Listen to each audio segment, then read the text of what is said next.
moment we are born, we cover our bodies. Clothing has been part of the human experience since the dawn of time. We use textiles for warmth, for protection, for adornment. You could say that they are the fabric of society.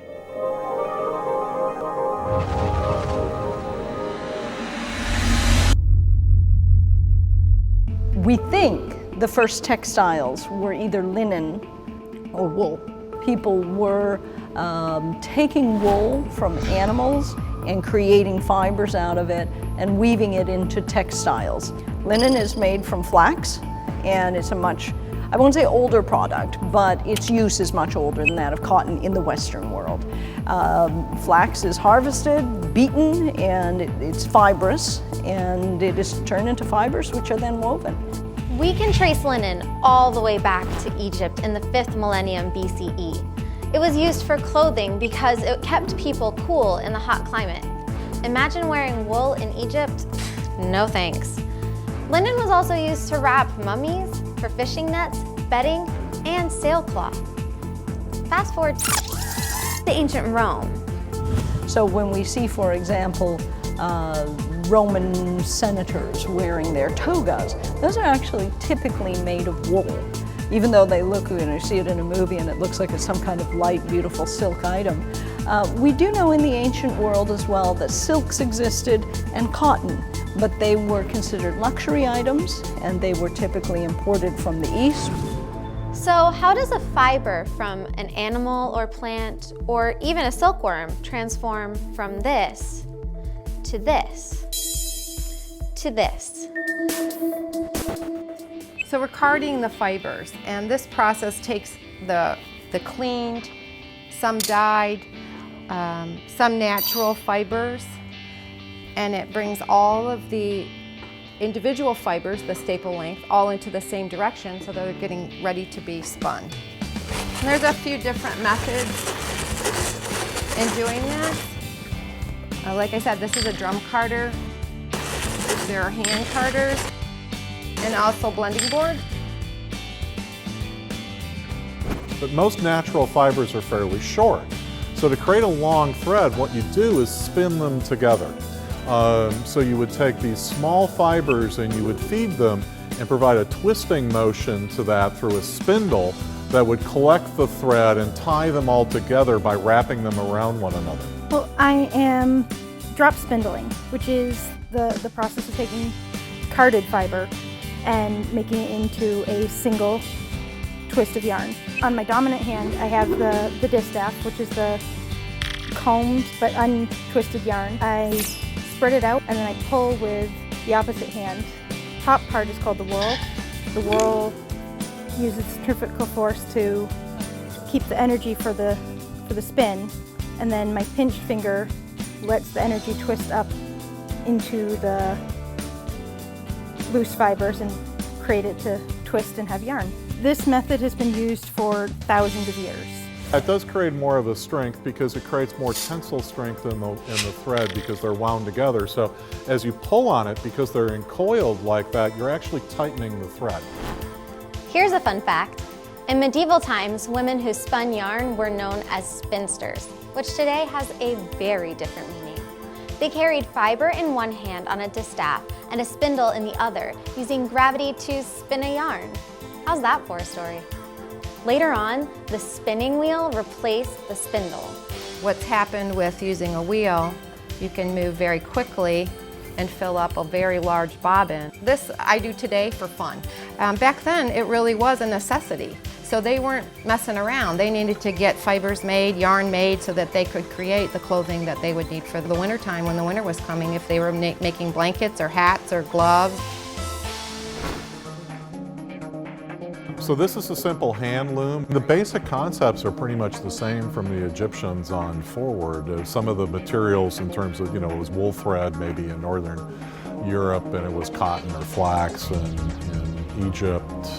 But this concept, all they did was incremental improvements all the way through. In fact, we still use looms and use some of the same technology names today, except it's all automated. So now you have the threads, you're going to place them on a frame that's called a vertical loom. And it's painstaking because you have to go, and it's like a lattice work pie, to go under, over, under, over, under, over, and that's what happens with a vertical loom. In the late Middle Ages, we see the further innovations in the loom, and that involves creating two channels. Warping is aligning the threads front to back and creating a level base, and the weft is giving you the cross threads to bind this all together. A key thing is, as I mentioned, keeping these threads level, is you got to have the right tension on this. The innovation in the loom is the creation of additional capital. So you spend money on the loom, but you'll start making a profit because you're producing more than your own family can use. And we start to see the specialization of these guilds, where there are weavers. And something else emerged from the ability to weave intricate patterns into cloth. Roman women were very much involved in fashion in terms of jewelry, right?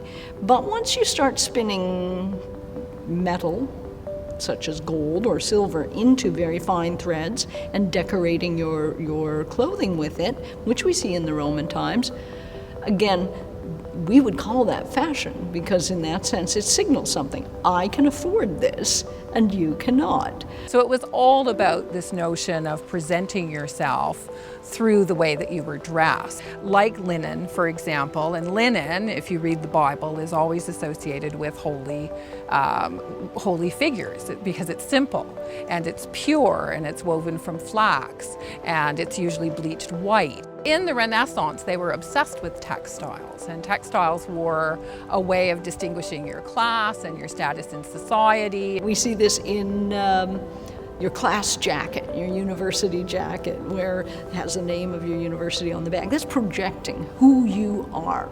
So a football player has a football jersey on, they have the knee pads, they have all sorts of textiles used for protection, but you'll see them walking away from practice and they still have them on. The difference between protection and projection is not always completely separate, in the sense that protection in, let's say, a flak jacket, right, it also projects who you are. Right? So we see soldiers wearing textiles that are intended to protect them, but there is also that signal, I'm a soldier. Today we see fashion and function blend in athletic clothing that wicks sweat away from our bodies. We wear devices that tell us how many steps we take and what our heart rate is. But what about clothing that can tell you more about your performance and overall health? It would be great if these fibers are part of clothing and people don't know. At the moment, everybody knows they're wearing a Fitbit, everybody knows when they're holding a cell phone. The hope is that all of these functionalities are invisible to their user. So what's the physics behind that? So optics is one of the branches of classical physics, started really from ancient times, but it really has become a centerpiece of physics with Maxwell's equation. Optics today deals with the production of light, the detection of light, the delivery of light, and the physics advances in our understanding of optics in the 20th century have led to the internet, to telecommunication, to lasers. So optical fibers are, think of it as a pipe that guides light from one point to the other. The advantage is that optical fibers can guide light for hundreds of kilometers. In fact, optical fibers are laid down in the ground and span the globe many times over. So every 2 points on the Earth can ultimately be connected through an optical fiber. The ones laid in the ground are typically only one kind. These are fibers made out of silica glass.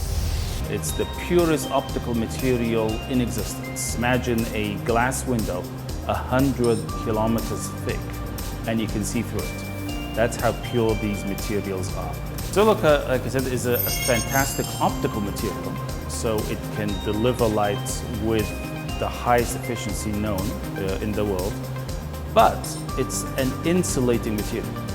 So it's very boring from the perspective of electronics. It can deliver optical functionality, but not electronic functionality. So if you want a semiconductor device to take, or an active device to take the form of a fiber such that it could enter into clothing, you need somehow to include the semiconductor in there. And so all of the action depends on what materials you put into the preform. A rod like this, you can drill a hole in that and then stack fibers that you've already made previously into this one. So now it can have 10 cores, 100 cores. We've made fibers with as much as about 1 million cores. Now each one of those cores at that size are 20 nanometers, which is 1,000 times thinner than the width of your hair. You will take that preform and in a fiber draw tower, heat it and pull it into a fiber. So now it's heating up, so I've set all the temperatures. The preform will slowly heat up and then soften. This should take 20-30 minutes to heat up. Right now, the bottom end of the preform is coming out. It's been heated to a point where it's soft enough to draw, to be able to be pulled sort of like silly putty or Play-Doh. We're getting continuous information about the diameter of the fiber in the X dimension, the Y dimension, and then the average. Some of the functionalities are, as I said, optical detection. The fiber could detect light incident on it. Another one is thermal detection. One could have a semiconductor in the core whose conductivity is a function of the temperature of the environment. So then by mapping out the conductivity of the fibers, one obtains a thermal map of the environment or of the human body if the fibers are in the immediate vicinity of the body. The fibers can emit sound or detect sound through a piezoelectric effect. So any electronic functionality could be realized in a fiber of such. So this is a fiber where the core material has been doped with iron oxide nanocrystals. Those nanocrystals are about 5 nanometers in diameter, which just to give you kind of a sense of proportion, that would be on the order of about 50 or 100 atoms across.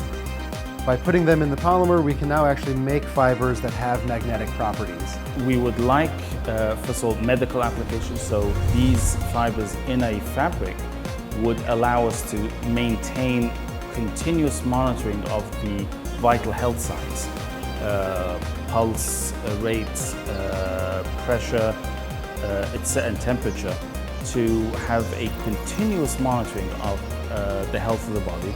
This will be useful for soldiers, so that if a soldier is harmed in the battlefield and is incapacitated, the clothing can maintain, his own clothing can maintain continuous monitoring and communicate to a centralized location the status of the soldier. It will also protect soldiers from, for example, sniper gun. If you have a scope, they have an infrared laser on you to aim you up. You can't see that light because it's not visible, but your vest might be able to detect it. That generates electrical charges that are then conducted to the periphery of the fiber and delivered to electrical circuit that issues a warning. We're also interested, like I said, in curtains, in tents, specifically for harvesting solar energy. So we'd like to make tents or curtains that collect sunlight and deliver energy. So it won't be just to protect us from the environment, but actually to collect or harvest energy from the environment. This is a $317 million project that the government is helping us set up with the idea of building an institute that is currently known with the acronym AFOA. The aim of this institute is to transition these new technological ideas into the consumer market over the course of the next 5 years. At the beginning of the 20th century, the US was one of the biggest producers of textiles in the world. And now it's no longer the case, and there's very little amount of textile produced every year in the US. Most of these jobs have moved away. And they're not coming back because these are low-paying jobs. And the idea is, can we establish a new industry based on these new type of fibers that the US will at least have a jump start in an elite for the next decade. So that would be one of the core missions for job development in this institute. We have the internet, and at the moment we have an emerging thing called the Internet of Things. Can we create an Internet of Fabrics? Will our clothes all be communicating with each other and with central locations, transferring information, collecting information without us knowing in a seamless way? That is also part of the mission of our institute, is to establish an Internet of Fabrics. But wouldn't it be just great if we could create a new skin, something like that, that would protect us from biological threats? So I could see that as one of those innovations, but I think that might take a while. And then the last thing, of course, because this is everybody's fantasy, is the invisible suit. Put it on and you're invisible. Apparently that's a question of little reflecting mirrors, etc. Apparently it's not impossible, it's just why would you do that? Well, there might be reasons to be invisible. Whoa. Well, that needs a little work. So, while the materials and techniques for creating them have changed, textiles will continue to serve the purpose of protecting us from cold, heat, or harm, and showing the world who we are.